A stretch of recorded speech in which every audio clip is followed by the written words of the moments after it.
Brennan, first away game of the season in a venue that's always a test against an opposition who were strong last season, finishing third in the table, so you must be really pleased with that result. Yeah, delighted with the result.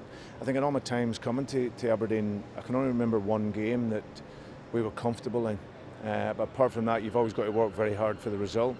I think the condition, obviously the pitch was very long, which made our passing slow.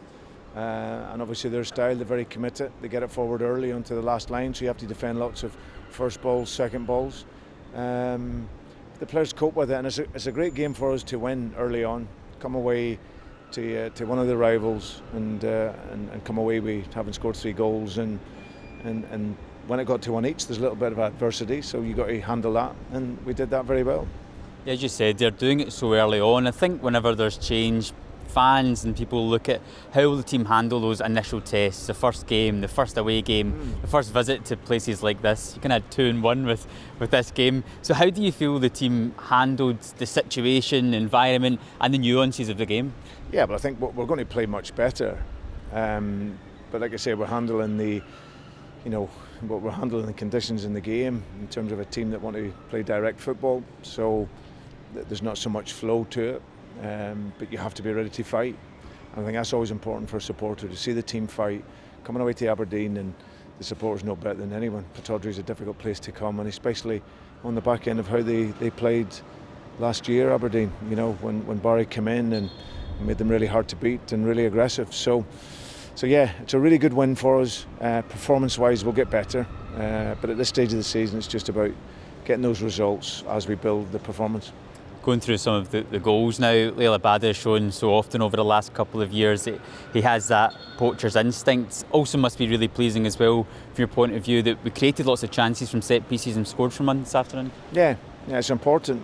Set pieces are a very, very important part of the game, both offensively and defensively.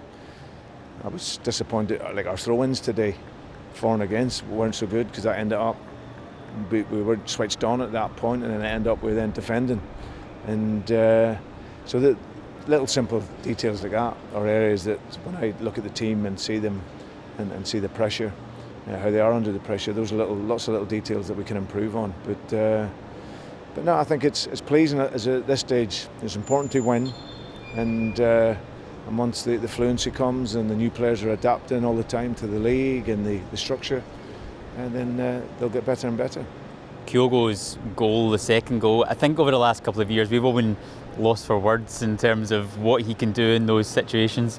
You've just started working with him over the last couple of months, so maybe you can add a few more words in terms of what he can offer in those positions, because he's just so clinical. Yeah, but what we've tried to do is add variety to his game. You can see on the last line he's very good, he can go in behind, and obviously we've tried to include him more in the build-up phase that will hopefully create space, especially when teams are man-marking you. But his finish was sublime. He's clever. He's very cute in the game. He's an elite player in terms of his movement and his runs, and he played the offside really well. And that's what you do as a striker. You tell your strikers, don't be in a rush back now, because the rules have changed. And so they obviously headed it back. He's had his touch and it's fantastic finish. And it was a good time for us to score as well, especially not long after them equalising. Just before we move on to the last goal, I don't know if you could provide any update on Cameron and Rayo. Cameron came off at half-time, Rayo came on at half-time and then was substituted off. Yeah. Cam obviously felt his hamstring, so we're hoping it's not too serious. So we'll just have to assess that in the next couple of days. And Rayo, I felt that we needed his ability to win the ball and get the ball back, and his aggression. Came in, started the second half well, but sadly just felt his calf, so we'll just have to assess that and see where that's at. To end on a positive note, the third goal, Matt O'Reilly, again you spoke about Kyogo getting a goal at a crucial time. That seemed to be a crucial time right at the end as well, and some great play from home and from Yang, 2 new signings, which is always nice to see as well. Yeah, he does really well, Odin, to keep the ball in and recycles it, and Yang does great, goes onto that side, beats his man, and Matt now's got 2 out of 2. I think he said his first goal last season was in January. So, but it's great. It's just about arriving into the areas, the timing, and that was the goal that sort of killed the game. It's always difficult. 2-1, a lot of pressure onto your back line with direct balls, But that kills the game and allowed us to close the game out.